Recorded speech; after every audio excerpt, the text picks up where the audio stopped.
राधे राधे दोस्तों, क्या आप सब जानते हैं कि पांडवों को मृत्यु के उपरांत नरक की प्राप्ति हुई थी और अधर्मी दुर्योधन को स्वर्ग की प्राप्ति। लेकिन क्या आप इसके पीछे का कारण जानते हैं?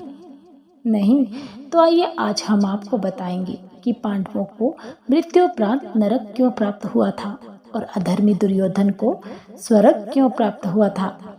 दोस्तों, महाभारत की युद्ध गाथा तो आप सभी जानते हैं, लेकिन आप सब ये नहीं जानते कि आखिर क्यों अधर्म का रास्ता अपनाने के बावजूद भी दुर्योधन को स्वर्ग प्राप्त हुआ था, तो वहीं दूसरी तरफ पांडवों को नरक जाना पड़ा था। आइए हम आपको बताते हैं इसके पीछे की छुपी हुई कहानी। ऐसा माना जाता है कि यदुवंशियों की मृत्यु की खबर से पांडवों को बहुत ही दुख हुआ था, जिसके बाद पांडवों ने द्रौपदी के साथ अपना राजपाट सब अपने उत्तराधिकारियों को सौंपकर स्वर्गलोक की ओर चल पड़े थे। स्वर्ग जाने के क्रम में बीच रास्ते में ही भीम, अर्जुन, नकुल, सहदेव समेत द्रौपदी की मृत्यु हो जाती है। युधिष्ठिर अकेले रह जाते हैं। युधिष्ठिर और एक कुत्ता स्वर्ग के मार्ग पर चलते रहते हैं। कहा जाता है कि वह कुत्ता कोई और नहीं बल्कि स्वयं यमराज थे। जब युधिष्ठिर स्वर्ग पहुंच जाते हैं तो उन्होंने देखा उनका भाई दुर्योधन एक बड़े से सिंहासन पर बैठा है। वहाँ आसपास और कोई नहीं था।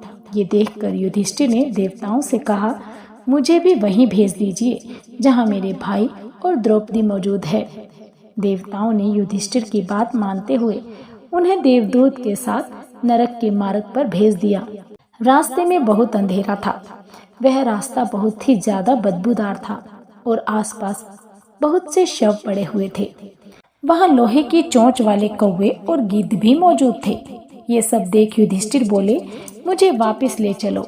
और जैसे ही युधिष्ठिर वापस स्वर्ग जाने लगे तो उन्हें बहुत दुखी स्वर में लोगों की आवाज सुनाई देने लगी।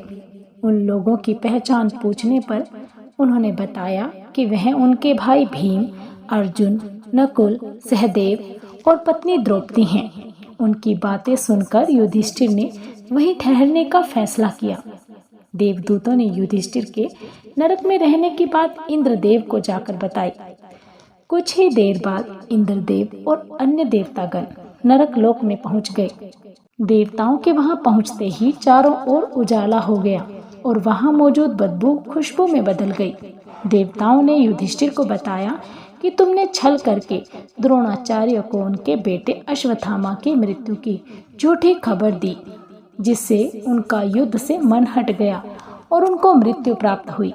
उसी तरह तुम्हें छल से यहाँ बुलाया गया था। अब तुम मेरे साथ स्वर्ग चलो। तुम्हारे बाकी भाई और द्रौपदी भी वहीं हैं। स्वर्ग पहुंचने के बाद भीम ने युधिष्ठिर से पूछा, अधर्मी दुर्योधन ने तो इतने पाप किए, उसके बावजूद उसे स्वर्ग में स्थान क्यों मिला? युधिष्ठिर ने उत्तर में कहा, अधर्म का रास्ता अपनाने के बावजूद भी दुर्योधन में एक सद्गुण था, इसीलिए उसे स्वर्ग में स्थान मिला। युधिष्ठिर ने आगे कहा, दुर्योधन का एक ही लक्ष्य था और उसने जो भी कर्म किए हैं वह अपने लक्ष्य को प्राप्त करने के लिए किए थे। उसने अपने लक्ष्य के साथ किसी तरह का कोई समझौता नहीं किया। दुर्योधन को बचपन से ही अच्छे संस्कार नहीं मिल पाए थे, जिस कारण से वह सही मार्ग पर नहीं चल पाया। लेकिन फिर भी उसने अपने लक्ष्य के लिए जो सही लगा वह सब प्रयास किया और यही उसका सबसे बड़ा सद्गुण था, जिसके कारण उसे स्वर्ग में स्थान प्राप्त हुआ। आइए अब जानते हैं कि द्रौपदी के नरक जाने के पीछे का क्या कारण था। द्रौपदी पांचों पांडवों में से अर्जुन से ज्यादा प्रेम करती थी। इसी भेदभाव के कारण उसे नरक जाना पड़ा।